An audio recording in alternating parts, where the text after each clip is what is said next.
गद्दारी का जो नैरेटिव है वो सिर्फ तब आता है जब आपको सियासी कायदीन या सियासी रहनुमाओं या सियासी लोगों के बारे में और कोई चीज नहीं मिलती।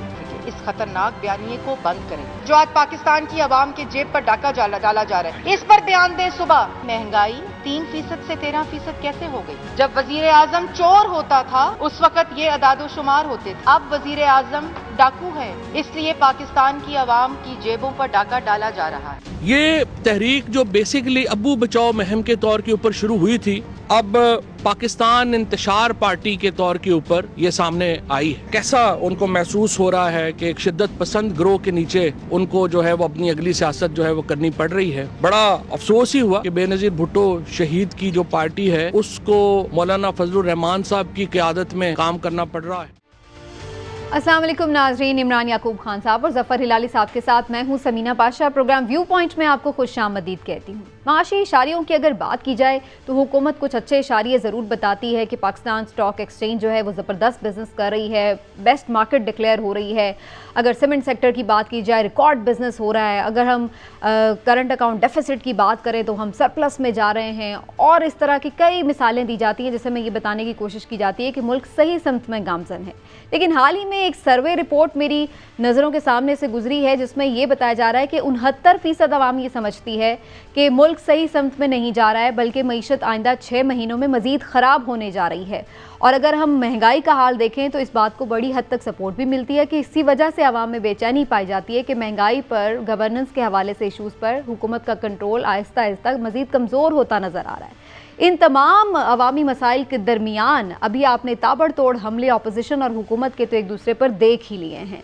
तो आज सबसे पहले इस हवाले से जिक्र करेंगे कि जो हुकूमत अब नैरेटिव लेके आई है अपोजिशन के अगेंस्ट, ये अपोजिशन की इस तहरीक को कितना कमज़ोर करेगा और ये क्या सही तरीका है अपोजिशन से निमटने का, या ये वाकई अपोजिशन इस वक्त मुल्क की सलामती के साथ खेल रही है। कुछ इस हवाले से भी जांचने की कोशिश करेंगे।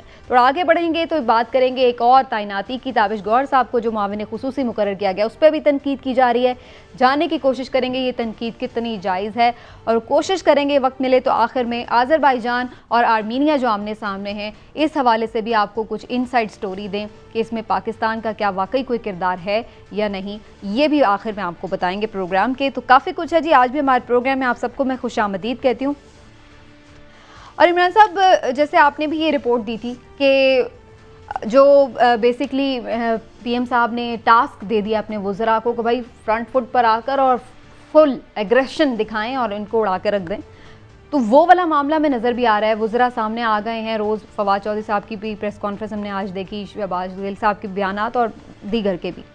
आपको लग रहा है हुकूमत की ये जारहाना हिकमत अमली जो है ये हुकूमत के मफाद में होगी अपोजिशन के अगेंस्ट? बिस्मिल्लाहिर्रहमानिर्रहीम।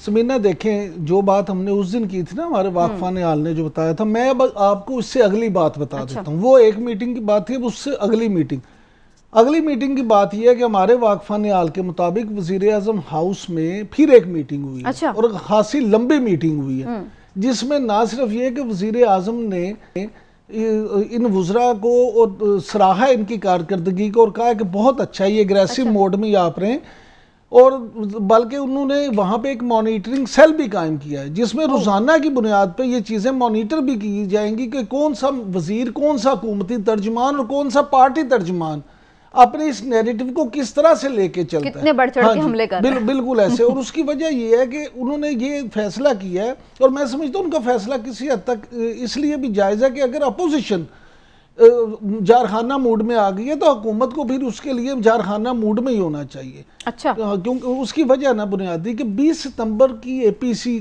से पहले तक जो मुल्की सियासत के हालात थे, अब आप इस बात को समझिए कि 20 सितंबर को जब मियां नवाज शरीफ ने APC में तकरीर की है तो उसने मुल्की सियासत के मंजरनामे को बिल्कुल यकसर तब्दील करके रख दिया।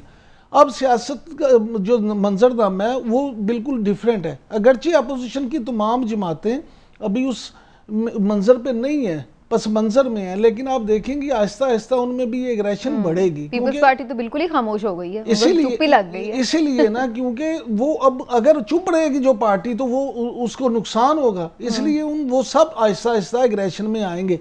तो वज़ीर आज़म ने ये पॉलिसी अपनाई है कि जब जैसी अपोजिशन जमातें एग्रेशन में आती हैं तो हुकूमत उनसे ज़्यादा एग्रेशन दिखाए। ठीक है हिलाली साहब, आप तो जाहिर है देखते रहे हैं हुकूमतों के उतार चढ़ाव, बहुत सी आपने तरीके भी ऑब्जर्व किए हैं, लेकिन हमने तो हमेशा ये देखा है कि अगर हुकूमत भी उतना ही ज़्यादा गुस्से का मुजाहरा करने लगे जो ऑपोजिशन कर रही हो, तो ये उल्टा हुकूमत के मफाद में नहीं बल्कि नुकसान में जाता है, और ऐसे लगता है हुकूमत अंडर प्रेशर आ गई है और सख्ती करने की सूरत में हालात ख़राब होने की भी नुकसान हुकूमत को ही होता है। तो आपके ख्याल से हुकूमत की स्ट्रैटेजी ठीक है इस हवाले से?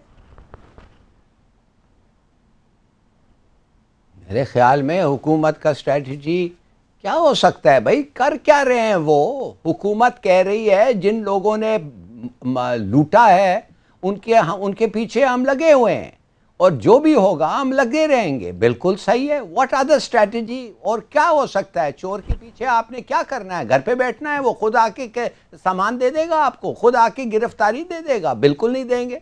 इनके पीछे डिटर्मिन्ड ही लगना है। और बार बार इमरान खान ये कह रहा है मेरी हुकूमत चले जाए, मैं इनको नहीं छोड़ूंगा, यही है स्टांस। इसलिए अगर इस दफे भी ये छूट जाएं तो फिर तो छोड़े, फिर क्या फ़ायदा। अदालतों को सब चीज़ पेंशन करें और आप एक क्रिमिनल एंटरप्राइज जो हैं और उस पर ज़्यादा सोचें। क्या बात कर रहे हैं आप? कैसे छोड़ सकता है? बिल्कुल। और ये देखिए आप फ्रंट फुट इट डिपेंड्स किस किस्म का बॉल आता है आपके तरफ। अगर बाउंसर आता है, आप फ्रंट फुट पे बाउंसर नहीं खेलते हैं, आपको बैक फुट पे बाउंसर खेलना पड़ता है। तो ये टैक्टिक्स होता है डिपेंडिंग कि आप क्या, आपका किस किस्म की बॉलिंग हो रही है। इस वक्त जो बॉलिंग हो रही है इनकी, ये बाउंसर कर रहे हैं तो बैक फुट पे जाके हुक करें इनको 6। ठीक, इससे मुझे ये भी पता चल गया कि हिलाली साहब को अच्छी खासी क्रिकेट की ठीक है हिलाली साहब, इस वक्त हमारे साथ जनाब वफाकी वज़ीर इत्तलात फराज साहब मौजूद हैं। तो हुकूमत के नैरेटिव के हवाले से उनसे बेहतर कौन हमें बता सकता है, उनसे जानने की कोशिश करते हैं। बहुत शुक्रिया आपका शिबली फराज साहब, आपने वक्त निकाला हमारे लिए। सबसे पहले तो आपसे यही जानना चाह रहे हैं कि वैसे एक ट्रेंड हमने देखा है, जब भी किसी सिटिंग गवर्नमेंट के खिलाफ ऑपोजिशन कोई मूवमेंट लॉन्च करती है तो हम देखते हैं कि उनके ऊपर फिर काउंटर अटैक के तौर पर ये इल्ज़ामात लगते हैं कि ये मुल्क दुश्मन एजेंडे पर हैं। तो ये कोई इस दफ़ा भी हम इसी तरह की सिचुएशन देख रहे हैं? इस दफ़ा कुछ सीरियस सबूत भी है या फिर आपको ये वही रिवायती एक टैक्टिक है जो ऑपोजिशन के अगेंस्ट इस्तेमाल की जाती है? नहीं, ये देखें, बेसिकली हमारा तो मौक़िफ़ ये है कि जिस वक्त पे ये की जा रही है और जो पार्टियां ये कर रही हैं और उसको कोई लीड कर रहा है बेसिकली PMLN, अब चाहे उसके सरबरा मौलाना फजलुर रहमान हो या बिलावल भुट्टो हो, बट फैक्ट ये है कि ये बुनियादी तौर पे पाकिस्तान मुस्लिम लीग नून जो कि उनका बयानिया है, जो कि उनके लीडर ने उस दिन तकरीर में किया। दूसरी बात यह है कि हमारा सवाल ये है कि ये क्यों किया जा रहा है। ये बुनियादी तौर पे किया जा रहा है कि जो भी केसेस उनके खिलाफ हैं, जो भी उनके खिलाफ सीरियस मुकदमात हैं, उनकी तमाम लीडरशिप के बारिंग फ्यू एक्सेप्शन सबके खिलाफ सीरियस करप्शन चार्जेस हैं। अगर अब मुल्क ने फैसला करना है कि वो करप्शन उनके लिए इशू है कि नहीं है, हमारे लिए तो है, बिकॉज हमें उन्होंने वोट किया इसी बुनियाद पे। अब वो हम कर रहे हैं तो बजाय इसके कि वो सवालों के जवाब दें, वो अपने जो सवालात आम लोगों से पूछे जाते हैं, आपसे, मुझसे, हिलाली साहब से, कि जी आपने अगर ये एसेट्स बनाए हैं तो हमें इसका सोर्स बता दें, और अगर बाहर मुल्क में है तो बता दें कि जी पैसे कैसे लेके गए आप। ठीक है।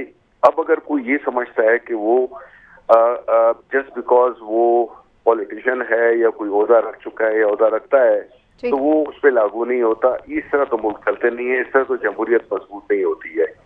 तो अगर ये इस किस्म के बैकग्राउंड के साथ होते हुए जितनी भी नायबज़दा इनकी लीडरशिप है, अगर वो इकट्ठे हो रहे हैं तो ये बुनियादी तौर पर इकट्ठा इसलिए हो रहा है कि ये ना कोई जमहूरियत के लिए ना पाकिस्तान की बेहतरी के लिए, ये सिर्फ उनको उन चीज़ों को तहफ़्फ़ुज़ देना है जो कि इन्होंने अपने दौरान हुकूमत इन्होंने काम किए। शिबली साहब, बड़ा शुक्रिया आपने टाइम दिया, लेकिन मुझे ये बताएं, आपकी सब बातें हम दुरुस्त समझते हैं, क्या हुकूमत के पास कोई सबूत है या नहीं? प्लीज़ ये सिर्फ क्लियर कर दें कि मुल्क दुश्मन का जो इल्ज़ाम लगाया जा रहा है, क्या हुकूमत के पास वाकई कोई सबूत है? पहली बात तो ये है कि इस जो बुनियादी बात मैं कर रहा था, जो करप्शन के केसों से छुपने की, उसको क्या ख्याल आया और नवाज शरीफ को कि उसने एक तकरीर कर दी जिसमें उस उसने इस मुल्क के तमाम इदारों को चैलेंज किया, उन पे सवालात उठाए। तो हमारा सवाल तो ये बनता है कि आया ये जो जुबान बोल रहे हैं, ये जुबान और कौन बोलता है? ये जो एक नैरेटिव जो लेके चल रहे हैं, वो नैरेटिव किसका नैरेटिव है? वो हमारे दुश्मनों का नैरेटिव है। बात इसकी नहीं है कि कौन मुहिब वतन है, कोई नहीं है। हर एक बंदा अपने किरदार से पहचाना जाता है। एक इंटरनेशनली आपका जो खास तौर पर दुश्मन है भारत, और जो सामने है और बाकी और भी हैं, वो एक जुबान बोल रहे हैं और वो एक खास नैरेटिव लेके चल रहे हैं। और अगर आप भी उनके साथ हमनवा बन जाएं, तो फिर ये नहीं है कि हम कहेंगे, ये तो फिर नेचुरली एक सवाल उठता है कि why would you speak the language of our enemies of this country. इस मुल्क के दुश्मनों की जो जुबान है, वो आप क्यों, अगर आप उनकी बात रिपीट करेंगे तो फिर हम तो कुछ नहीं कहेंगे, वो तो अवाम जानते हैं। अच्छा शिबली साहब, हमारे जो वजीर दाखिला हैं ब्रिगेडियर एजाज शाह साहब, उनका कहना है कि ये रियासत मुखालिफ तहरीक है। तो क्या बतौर वजीर इतलात आप भी ऐसे ही समझते हैं कि वाकई ये हुकूमत मुखालिफ की बजाय रियासत मुखालिफ तहरीक है? देखें जी, अल्टीमेटली तो ये हमारे इंटीरियर मिनिस्टर साहब का वो है। अल्टीमेटली जो फैसला करेंगे वो तो हमारी कलेक्टिव डिसीजन होगी, जिसको कि ऑब्वियसली प्राइम मिनिस्टर साहब हमारी जो पॉलिटिकल स्ट्रेटेजी है या हमारी हुकूमत की जो एक हिकमत अमली होगी, उसको हम टीवी पे तो नहीं डिस्कस कर सकते और ना उसको हम वो करेंगे। हम तो ये देखेंगे कि मुल्क की बेहतरी में क्या है, अवाम की बेहतरी में क्या है, क्योंकि इसीलिए हम मुंतखब हुकूमत हैं। लेकिन ये भी बता दीजिएगा शिबली फराज साहब कि हम फिलहाल ये तो देख रहे हैं कि ऑपोजिशन और हुकूमत एक दूसरे के मद्दे मुकाबिल है, लेकिन इस सारे चक्कर में जो बेचारे अवाम हैं वो पिस रहे हैं। महंगाई बहुत ज़्यादा बढ़ गई है और उसके साथ साथ मईशत जो है वो मुसलसल ऐसे लग रहा है कि जैसे तनज़ुली का शिकार है। तो इसको आप कैसे रिस्पॉन्ड करेंगे? सर्वे भी ये बता रहा है, जो मेरे सामने इस वक्त पड़ा है इप्सॉस का सर्वे, कि अवाम मुतमईन नहीं है। 69% अवाम मुतमईन नहीं है। जो रिपोर्ट है, जो भी रिपोर्ट है, मैं चाहूंगा कि हम अमेरिका की इकोनॉमी को देखें, यूरोप की इकोनॉमी को देखें और मुख्तलिफ इंडिया की इकोनॉमी को देखें, अपने खत्ते के उसमें देखें। कोविड के बाद अगर जिस एक बेहतरीन तरीके से जिस तरह से हमने हैंडल किया है, अगर हम अपोजिशन की बातों पे जाते तो ये इस वक्त जो है तो इस मुल्क में खुदा न खास्ता एक खाना जंगी होती, बिकॉज जो गुर्बत और जो जिस किस्म की हालात पैदा होते, तो हमने तो इसको बड़े एहसन तरीके से बड़े ही एक मुनज़्ज़म तरीके से इकोनॉमी को लेके चल गए हैं। ये नहीं था कि ये मुल्क पहले सऊदी अरब या हमारे पास पेट्रो डॉलर थे।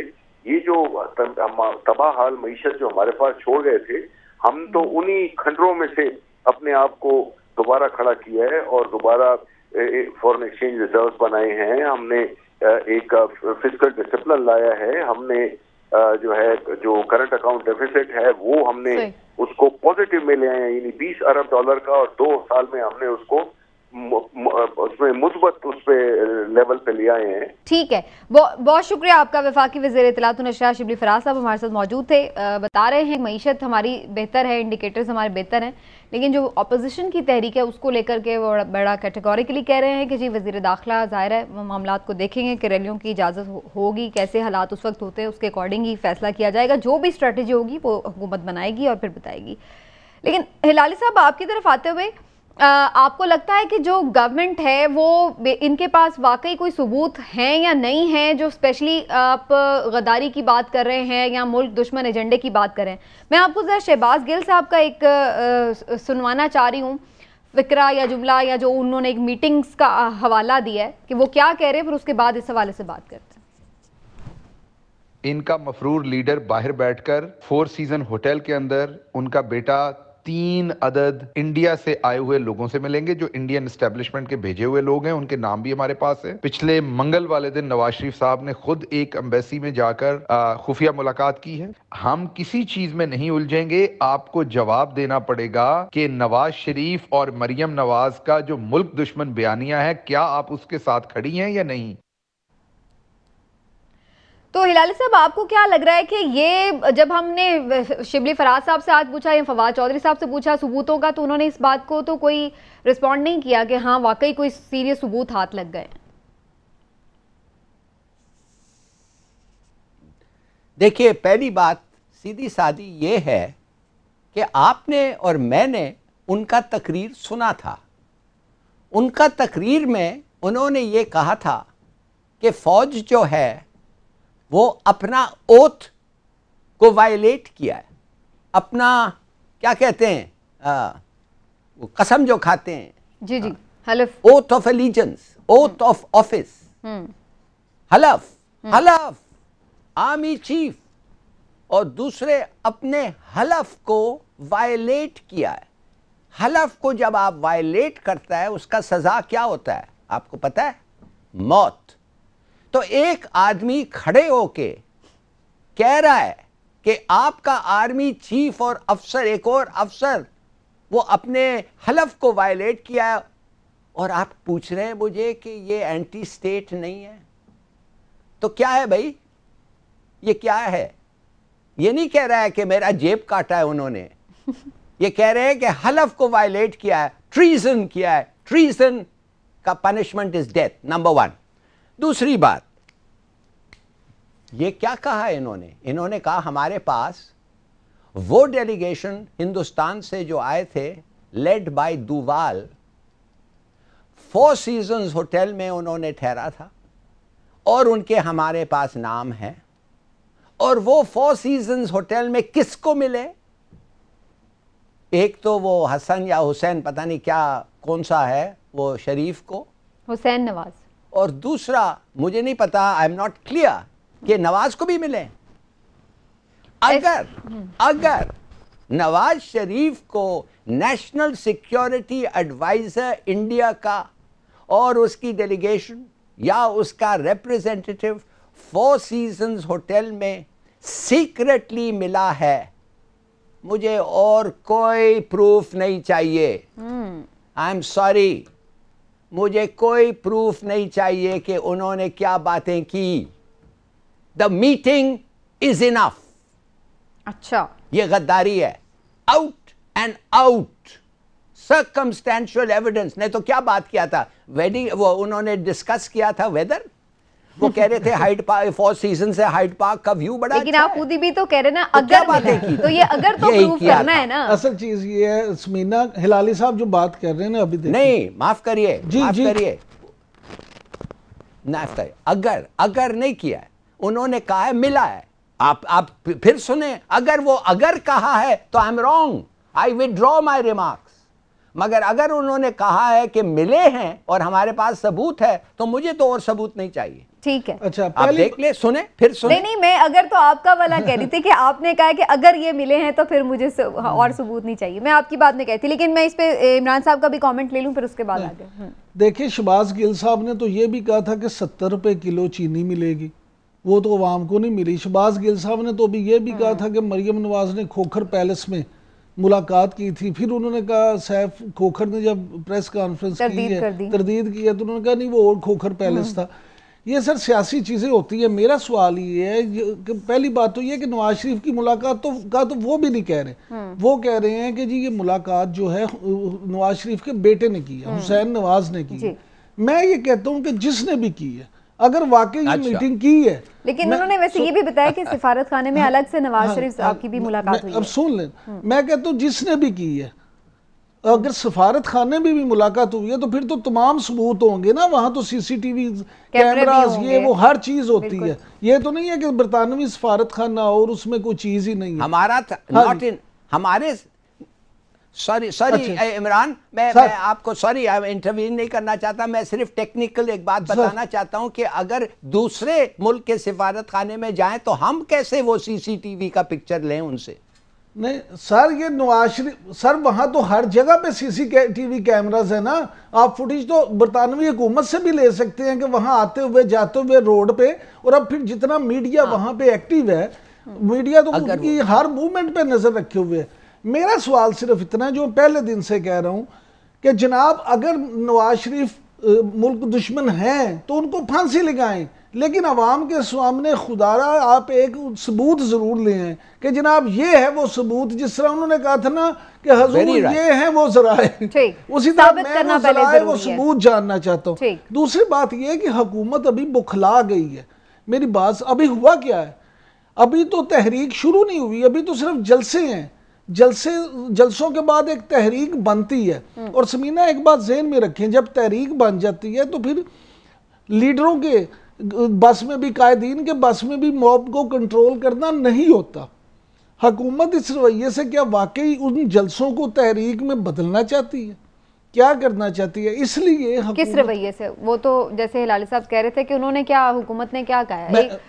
फवाद चौधरी साहब से आगे सवाल है, उन्होंने ये कहा, आपके ख्याल में किसी को भी मुल्क दुश्मन कह देना छोटी सी बात है? मैं समझता हूँ कि ऐसी ये बड़े संगीन इल्जाम है। और उससे ज्यादा, जैसे खुद हिलाली साहब बार बार कहते हैं कि इसकी सजा तो मौत है, और मैं तो मुतालबा करता हूँ कि मौत ही इसकी सजा होनी चाहिए। लेकिन आप बगैर किसी सबूत के किसी पे ये इल्ज़ाम नहीं लगा सकते, ख्वाह कोई भी हो। ठीक है, चलिए जी, इसी पॉइंट पर एक ब्रेक लेते हैं नाज़रीन। ब्रेक से वापस आते हैं तो कुछ मजीद भी पुलिस सिनेरियो में जो कुछ हो रहा है उसके हवाले से गुफ्तगू करेंगे और कुछ आम तैनातियों की भी बात करेंगे। ब्रेक के बाद हमारे साथ रहिए। वेलकम बैक नाज़रीन। पॉलिटिकल सिनेरियो के ऊपर तो हम बात कर ही रहे हैं, लेकिन अवामी मसाइल कुछ और हैं। और हकीकत क्या है, अवाम की परेशानी क्या है, ये जो कि अपोजिशन बता रही है या वो जो कि हुकूमत जिससे डील कर रही है। इमरान साहब, क्या प्रायोरिटी होनी चाहिए? बड़ा चैलेंज कौन सा है हुकूमत के लिए? ये जो महंगाई है जो इतनी बेकाबू हुई है, या फिर ये अपोजिशन जो बेकाबू होने वाली है? देखिए, अगर मेरी आप राय पूछे ना तो मैं समझता हूँ कि महंगाई, गुड गवर्नेंस जो है ना, असल चैलेंज बड़ा इमरान खान साहब के लिए ये है। देखिए, वज़ीर आज़म इमरान खान जब वज़ीर आज़म मुंतखब हुए थे तो अवाम की एक बड़ी उनके बारे में मुस्बत राय थी। लोग ये समझते थे, अवाम का ख्याल था कि ये आके लूटी हुई दौलत वापस लाएंगे, महंगाई को कम करने के लिए इक़दामात करेंगे, जैसा ये खुद अपनी तकरीरों में कहते हैं। मैं यहाँ पे ये समझता हूँ कि जितने खान साहब के इन अहकामात पे तेज़ी से और इफ़ेक्टिवली वज़रा ने अमल दरामद किया ना कि जी आप अपोजिशन को बस लताड़ना शुरू कर दें, इससे अगर आधा भी वो महंगाई ख़त्म करने के लिए, माशी सूरत हाल बेहतर करने के लिए काम करें, इससे आधा, तो यकीन करें कि अपोजिशन तहरीक चलाने के काबिल ही ना रहे।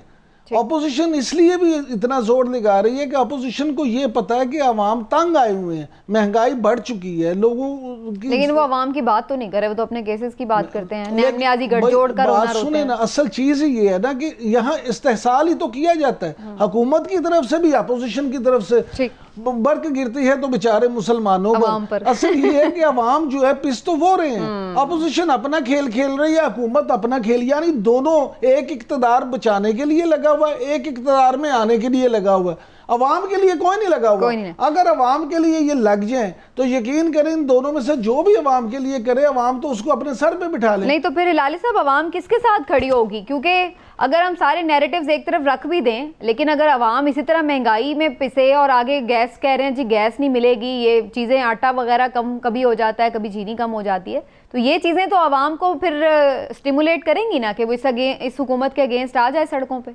ये तो खुद इन्हें फ्यूल प्रोवाइड कर रहे हैं।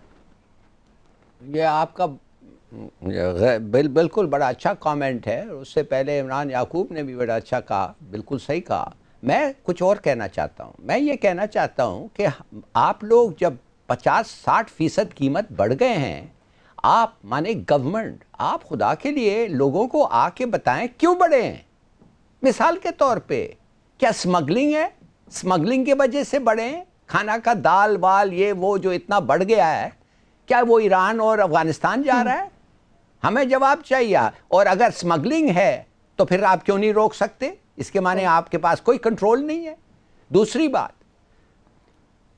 होर्डिंग क्या कहता है? वो जो लोग बचा के रखते हैं, ज़ख़ीरा अंदोज़ी। एक्चुअली क्या हुआ है, ये लोग जो इन लोग जो ताजिर हैं, वो जो बिजनेस करते हैं इस मुल्क में, वो इतने एक्सपर्ट हो गए हैं कि वो सूंघते हैं कि यार ये शॉर्टेज होने वाला है तो होर्डिंग शुरू करो, माने बेच, सब माल अपना मार्केट में ना लाओ, रखो, शॉर्टेज होगा या क्रिएट करो और फिर बेचो। दूसरी बात, उसके लिए भी एक तरीका है। उसका तरीका यह है कि आपको पता होना चाहिए कौन होर्डिंग कर रहा है, कोई नहीं कर रहा है, उसकी खरीद फरोख्त देखें और आपको पता चल जाएगा।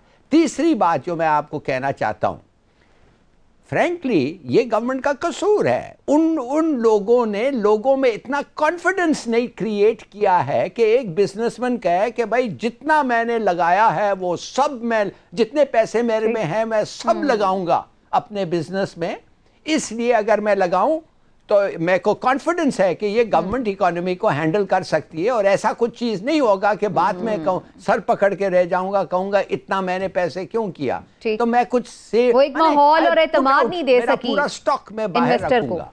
Very right, yes exactly. ये सब आके खुदा के लिए डिस्कस करें, बात करें लोगों को। मैं कहता हूं ये पार्टी वर्कर्स जो होते हैं पार्टीज के, वो जाएं दुकानों में, मार्केट्स में जाके। अच्छा, वैसे हिलाल साहब की ये पॉइंट बड़ा सही है कि आके इन चीजों को एक्सप्लेन करना चाहिए, ना कि आप आके यही बताते रहें कि कौन चोर है कौन नहीं। चलें वो भी आप बताएं, लेकिन साथ साथ ये भी बताएं कि जो आपके इस वक्त गवर्नेंस के इश्यूज हैं उसमें क्या है। और उसमें एक इशू वैसे ये भी है इमरान साहब कि ये चीजें कैसे सॉर्ट आउट होंगी अगर आपकी तैनातियां ही क्वेश्चनेबल होंगी। अब मैं जिस तरफ बात लेके आना चाह रही हूँ, समीना पहले मेरी बात ये सुन अच्छा, बात अच्छा ठीक है। बात ये आप देखें, असद उमर साहब ने कहा जी चीनी हम वापस 70 रुपए पे लाएंगे। याद है जब आपको चीनी की रिपोर्ट आई थी, आज 100 रुपए से ज्यादा है। हम यहाँ बैठे इस प्रोग्राम में कहते थे कि अगर कंट्रोल ना किया तो चीनी 100 रुपए से महंगी होगी। हमें पता चल गया था, हुकूमत को पता नहीं चला। आटा स्कैंडल देखें क्या हुआ, अभी फसल आई नहीं थी गोदामों तक तो स्कैंडल बन गया था और बोरान पैदा हो गया था। हाँ जी, उसके बाद आप देख लें कि यहाँ कौन सी ऐसी चीज़ है जिसमें हुकूमत ने कोई ऐसा अमल किया हो। आपसे पॉलिसीज नहीं बन रही, आपका कंट्रोल नहीं है। गुड गवर्नेंस पे क्या खर्चा आता है? अगर आप ऐसी ही आवाम कुछ पॉलिसीज बनाते रहे तो अवाम आपसे मुतनफिर हो जाएंगे। और फिर वो अदरक 600 रुपए किलो हो चुकी है, अदरक 600 रुपए किलो हो चुकी है, दालें आसमान की बातें कर रही हैं। गरीब आदमी खाए तो क्या खाए? बिल्कुल सही है। तो और यही वो रीजंस बन सकती हैं। ये ज्यादा बड़ा इशू है हुकूमत के लिए टैकल करना। ऑपोजिशन को तो काबू कर ही रहे हैं, लेकिन महंगाई को काबू करना ज्यादा जरूरी है। लेकिन ये कैसे होगा? जैसे कि मैं पहले बात कर रही थी कि जब मेरिट पे तैनातियां नहीं होंगी या क्वेश्चनेबल तैनातियां होंगी तो फिर ऐसा होगा कि इलेक्ट्रिक के साबिक CEO ताबिश गौहर साहब वज़ीर-ए-आज़म के मुआविन खुसूसी मुकर्रर कर दिए गए हैं फॉर एनर्जी। और मैं ये ज़रूर दोनों से जानना चाहूँगी कि आखिर ऐसी कौन सी उनकी अचीवमेंट थी जिसकी वजह से उन्हें ये ओहदा मिला। इमरान साहब, के इलेक्ट्रिक ने तो आज तक तो सिर्फ चीखें ही निकलवाई हैं आवाम की और ताबिश गौहर साहब भी उससे वाबस्ता रहे हैं। तो आप समझते हैं कि ये मेरिट पे तैनाती हुई है? वज़ीर-ए-आज़म इमरान खान साहब मेरे हर दिल अजीज़ वज़ीर-ए-आज़म है, वो मेरिट के बगैर तैनाती का सोच भी नहीं सकते। आपने ये सवाल ही कैसे कर लिया? ठीक है। आपको पता है ताबिश गौहर साहब कौन है? जब ये चीफ एग्जीक्यूटिव लगे थे उसके केई के, तो उस वक्त ये जो मैं बात कर रहा हूँ ये रिपोर्टेड है, पाकिस्तानी मीडिया में रिपोर्टेड है कि इन्होंने तमाम, इतने समझदार हैं कि तमाम स्टेक होल्डर्स को कराची के, वो कुछ इदारे हों, वो तो कुछ सियासी जमातें हों, MQM हो, पीपल्स पार्टी हो, इन्होंने तमाम जितने भी वहाँ पे लोग थे ना असर रसूख वाले, उन सब को लाखों रुपए तनख्वाहों पे ना उनके लोगों को एडजस्ट किया था। ठीक, उनको खुश करने के लिए कि मुझे, उनको खुश करने के लिए कि मैं बतौर चीफ एग्जीक्यूटिव अच्छे तरीके से काम, हाँ जी, ओबलाइज किया। दूसरी बात, जो अबराज वाली डील हुई थी वो किसने की थी? वो उसमें आप मुझे ये बता दें कि अंडर हिज वॉच हुई थी वो। अच्छा, हाँ जी, ये ताबिश गौहर साहब के सामने जो आज तक भुगत रहे हैं, और आज तक कराची के अवाम क्या पूरा पाकिस्तान भुगत रहा है। ये उनकी कारकर्दगी। अब आप इससे अंदाजा लगा लें कि कितने अहम और कितने काबिल आदमी है जिनको मजीद अपनी काबीना में गैर मुंतखब। हिलाली साहब, क्यों उन्हें तैनात किया गया आपकी नजर में, अगर ऐसी उनकी अचीवमेंट्स थी तो? पहले तो एक दो सवाल की जवाब मेरे ख्याल में मुनासिब होगा। ये जो अबराज ने ख़रीदा था 2005 में के इलेक्ट्रिक को 361 मिलियन डॉलर्स के लिए, 361 मिलियन डॉलर के लिए, और उन्होंने इस पे 80 से लेके 100 मिलियन डॉलर ख़र्चा है पावर प्लांट्स, ट्रांसमिशन लाइंस और फीडर्स पे। मैं आपको बताना चाहता हूं कि इनके आने के पहले लॉस होता था 40%। जब ये गए हैं 2015 में लॉस था 25%। किस चीज़ का लॉस था? ट्रांसमिशन, जनरेशन और डिस्ट्रीब्यूशन पे। दूसरी बात ये है कि कब छोड़ के गए हैं इन लोग? ये 2015 में इस्तीफ़ा दे के चले गए। क्यों गए आपको पता है? इसलिए कि नकवी जो है मालिक अबराज का, वो बैंकरप्ट हो गया था। उसने क्या किया, उसने कहा यार मैं बैंकरप्ट हो गया हूं, मैं बेचूं इसको। तो इन लोग जो management professional managers led by Tabish थे, उन्होंने उसको कहा कि भाई तुम क्या अगर बेच रहे हो और तुम पैसे नहीं लगा रहे हो, हम लोगों को पैसे चाहिए मशीनरी के लिए कि हम इसको इम्प्रूव करें। अगर तुम वो नहीं करने जा रहे हो, हम जा रहे हैं, हम इस्तीफा दे के निकल रहे हैं। इसलिए फिर हमें लोग आके कहेंगे कि तुम लोगों ने एक बेकार बोगस सी चीजें किया है। तो वो निकल गए 2015। इस वक्त 2015 से 2020 आज तक आपको पता है इंचार्ज कौन है के इलेक्ट्रिक का? Not engineers, not business students or managers, chartered accountants. उनका काम क्या दिया है नकवी? उनका काम ये है कि वो फाइनेंशियल पिक्चर को ड्रेस अप करें। सही है, आप समझ गए? बिल्कुल समझ। अच्छा, फिर एक ब्रेक ले लूं, शॉर्ट ब्रेक, फिर वापस आते हैं, फिर बात करें। कराची वालों, थोड़ा ब्रेक का टाइम हो गया, एक अभी हम ले लेते हैं नाज़रीन, और ब्रेक के बाद वापस आते हैं, मजीद की बात करें। वेलकम बैक नाज़रीन। हिलाल साहब, लास्ट 1 मिनट है मेरे पास, आप ताबिश गौहर के बारे में बता रहे हैं, जल्दी से कंप्लीट कर लें, बस लास्ट मिनट। अच्छा चलिए, बस मैं सिर्फ ये आपको कहना चाहता था, बड़ा अच्छा कहानी है इसका, इसको सुनना चाहिए, मगर एक दिन जब टाइम ज़्यादा होगा। ताबिश खुद जो है वो एक वर्चुअल, हार्वर्ड में कहते हैं कि ही इज़ अ जीनियस। माने 37 साल की उम्र में ऐसे बड़े ओहदे उसको मिले हैं, और हार्वर्ड यूनिवर्सिटी उसकी ऐसी तारीफ़ कर रहा है। और ये मैनिफेस्टो जो है पीटीआई का, ये खुद लिखा है बाय द वे। मेरे ख्याल में एक अच्छा सिलेक्शन है, अच्छा चॉइस है।